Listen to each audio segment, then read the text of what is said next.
Toka jana ulikuwa wapi babangu? Umenifanya naishi ndani ya siku moja kama naishi miaka 100. Sili, silali na kufikiria wewe tu babangu.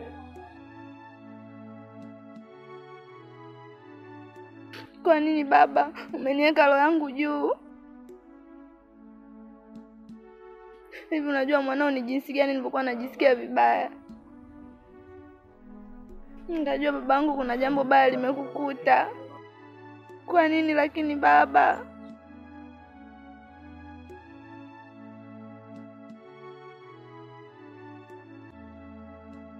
Unajua ni jinsi gani babangu ninavyokupenda na wewe ndio ulobaki tu katika hii dunia. Je, na wewe ukipotea au ukifika sehemu mbaya mimi nitaishije?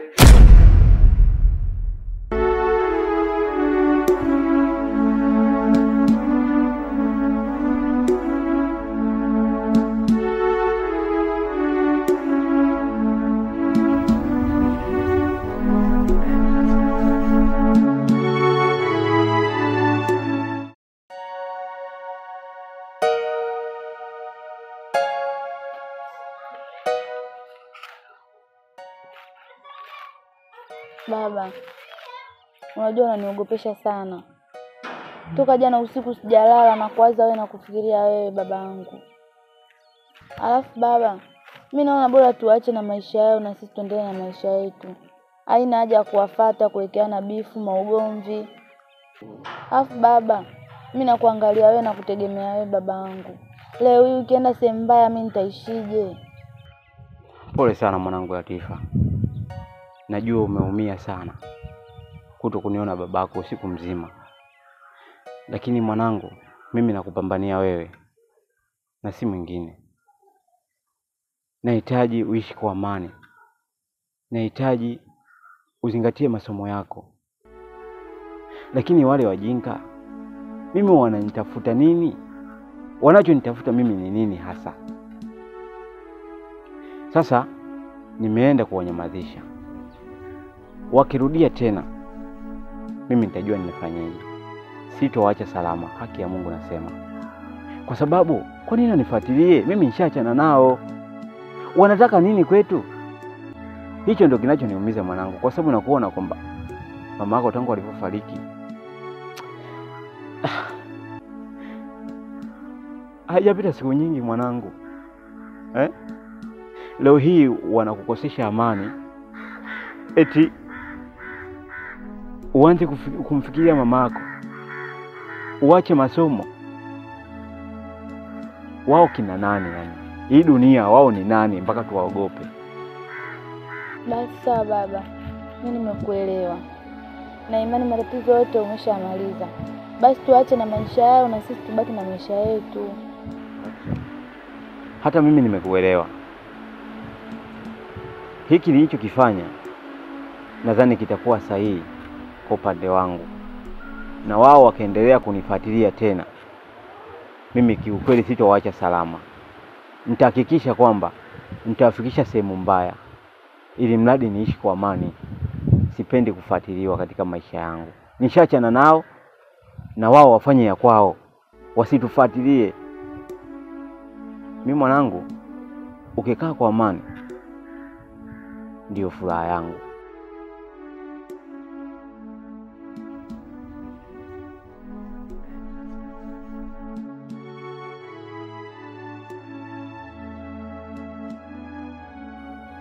Lakini ukikaa na huzuni, unawaza, naumia moyoni. Yaani naumia sana sana. Kwa sipendi nikuone kwamba unawaza, unaumia, hapana. Na ndio maana nafanya haya. Kwa mwanangu, mimi nimekuelewa.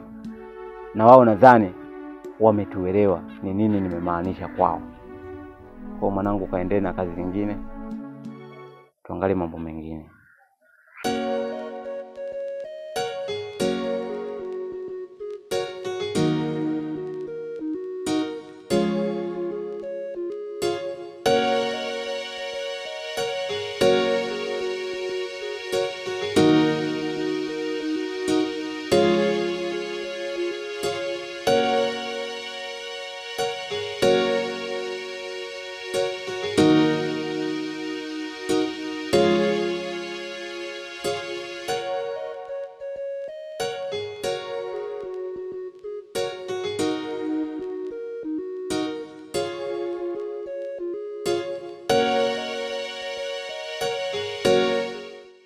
Dada, mambo?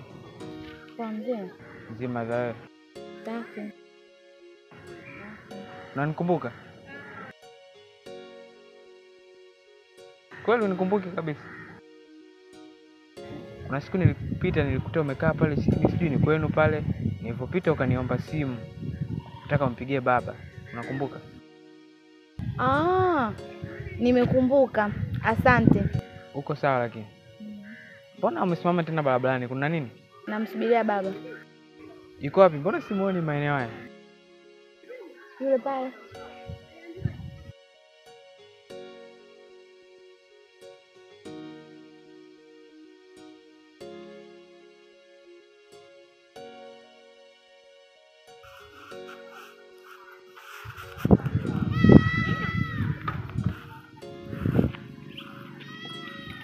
Tifa.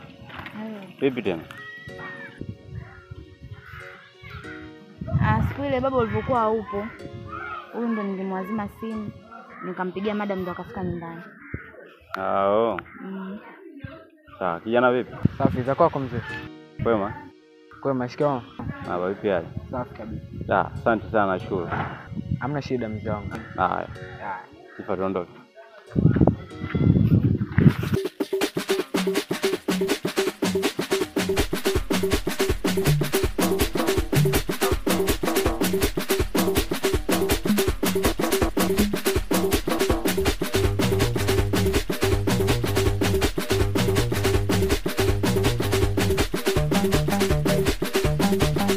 Woi!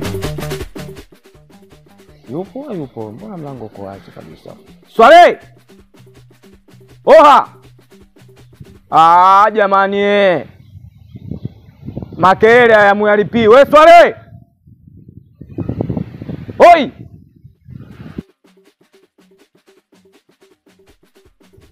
Vipi mwanangu, mbona makelele mengi?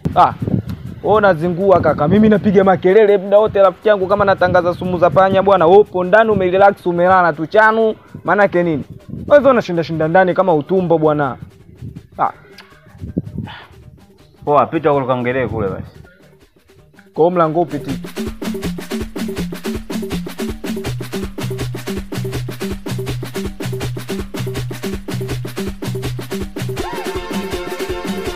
Sasa bwana, ndugu yangu bwana Salehe. Nimetoka huko. Nimetoka nyumba ya pale juu kuangalia pale bwana, sio riziki. Kuna mtu kahamia pale na familia yake. Sijakata tamaa kwa sababu jambo wewe ni la ndugu yangu. Nikaenda huku bondeni. Kulikuwa kuna nyumba pale walikuwa wanamalizia finishing. Nimeenda pale bwana, nako pale sio riziki. Kuna mtu tayari kashapawai. Ushaona pale tukakosa. Kwa nikawaza, nikafikiria nifanyeje hapa ndugu yangu naye upate sehemu ya kuhifadhi. Nikamcheki, kuna mwanangu mmoja hivi nikamcheki. Kwenye kuhangaika huko akanipigia akaniambia bwana, kuna nyumba mimi nimeipata ya vyumba viwili na seble. Ushaona? Ile mimi nikaona inakufaa. Sababu hata nilipoenda kuiangalia kama hivi, nikaona ile inakufaa. Kwa hiyo sasa hapo ndugu yangu nimekuja nikusikilize wewe mwenyewe. Unasemaje? Hela ipo tukalipie ama tuvute muda kidogo pale tumuelekeze yule bwana aizuie au vipi? Maana unaelewa nyumba zetu Uswahilini huko. Unaposema bwana nataka jambo linapopatikana ulipie. Ukishindwa kulipia leo kesho unakuta mzio tayari kashaingia. Unaona? Sema kwa sababu ule mimi na mudu naweza tukavuta. Tunaelewa na anataka 80,000 kwa mwezi. Kifupi bwana, mimi kama nilivyokuambia hapa, mimi nataka nihame ili mradi niepukane msongamano wa watu. Ushanielewa? Mimi sitaki matatizo. Ushanifahamu? Kwa hiyo nyumba kama imepatikana na iko vizuri, mimi muda wote naweza kwenda kulipia. Ila sasa siwezi nikafanya jambo bila kumshirikisha mwanangu. Nasubiri mwanangu arudi hapa ili niweze kumshirikisha naye pia, nimsikilize mawazo yake anasemaje. Kwa hiyo wote atakaponiambia, mimi muda wote ndugu yangu utakucheki ili twende tukalipie.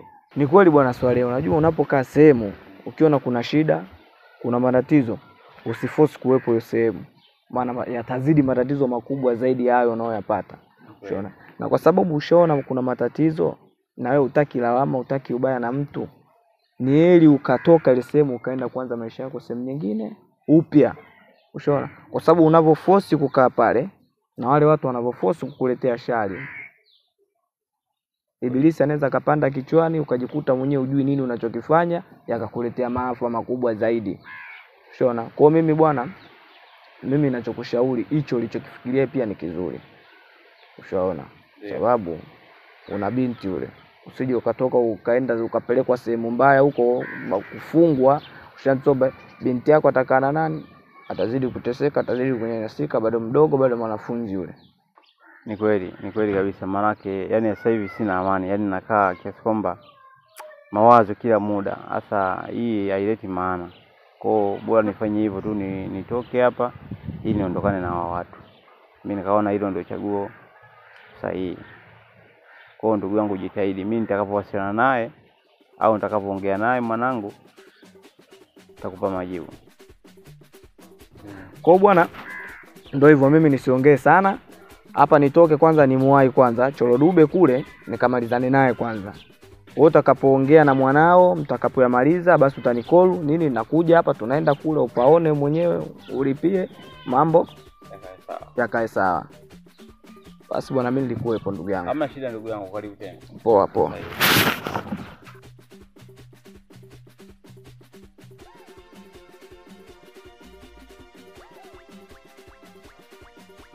Latifa binti yangu, kuna wazo nimelifikiria au nimeliwaza kwamba hapa nyumbani tunapoishi sasa hivi, kama unavyoona, kuna matukio ambayo sio mazuri kwa upande wetu, yasije akasababisha kwamba tukafikia sehemu mbaya. Sasa mimi nilichokiwaza, kuna sehemu nimetafuta nyumba ya kuishi hapa, natakiwa tuhame twende tukaishi huko, na nimemwambia rafiki yangu kaitafuta ile nyumba, kweli imepatikana. Sasa nikaona si vyema kuondoka bila kukushirikisha, nikaona bora nikushirikishe nisikie mawazo yako nawe pia yapoje. Na kusikiza mwanangu, je, unaungana na mimi au kuna mawazo mbadala ambao wewe uko nayo? Sawa baba, ni kweli nimekuelewa. Siku zote tatizo huwezi kulikimbia, bali tatizo unatafuta njia mbadala ya kulikabili. Mimi sioni kama kuna haja baba ya kulikimbia tatizo. Kama tatizo unaona baba limekushinda, twende kwa mjumbe au kwa mwenyekiti tukashtaki kuliko kukimbia. Ni kweli tatizo halikimbiwi, lakini inapobidi natakiwa tulikimbie tatizo, kwa sababu mimi binti yangu, kwa jinsi kichwani mwangu nilivyokuwa sasa hivi, mawazo yalivyonikabili, naweza nikafanya tukio baya kwa hawa watu Afrika nigharimu, nikakupa shida mwanangu, ukaishi kwa tabu.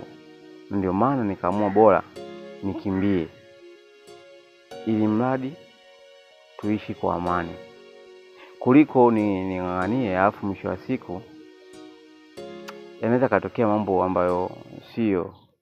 Sasa hivi nashindwa kufanya mambo yangu kwa ajili ya hawa watu, muda wote ninawafikiria. Sasa kiukweli kama binadamu inafika wakati nachoka,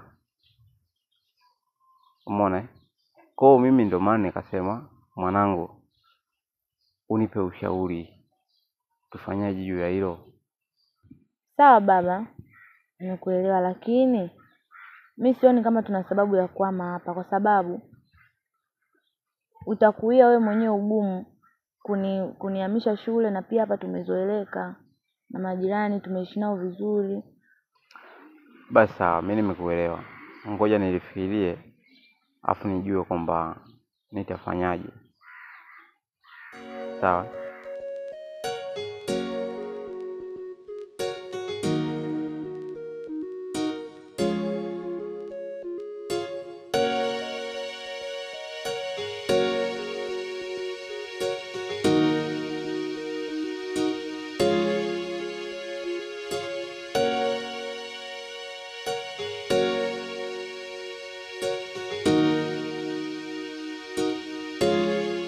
Tifa, mambo? Poa, mzima? Mzima, za kwako? Safi, unaendeleaje? Vipi hapa tena hino?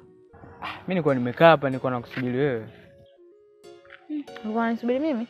Ulijuaje kama nitapita hapa? Mimi nilikuwa nakuonaga siku kama 2 nimekuona umepita hapa. Kasema acha niwahi kudake hapa. Haya, niambie. Mimi kuna kitu nilikuwa nataka nikuambie Tifa. Niambie. Bwana, mimi nilikuwa naomba uwe rafiki yangu.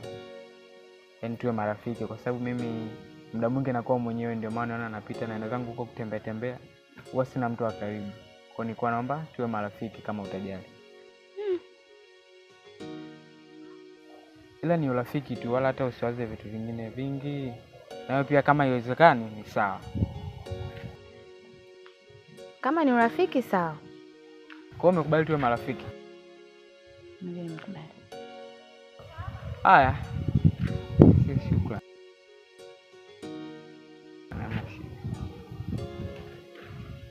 Unatoka wapi huko? Nimetoka tuition ndio nilikuwa naelekea nyumbani. Okay, maana pia mimi nilikuwa naelekea huko nyumbani. Tunaweza tukaongozana tukaenda wote. Basi sawa. Ah.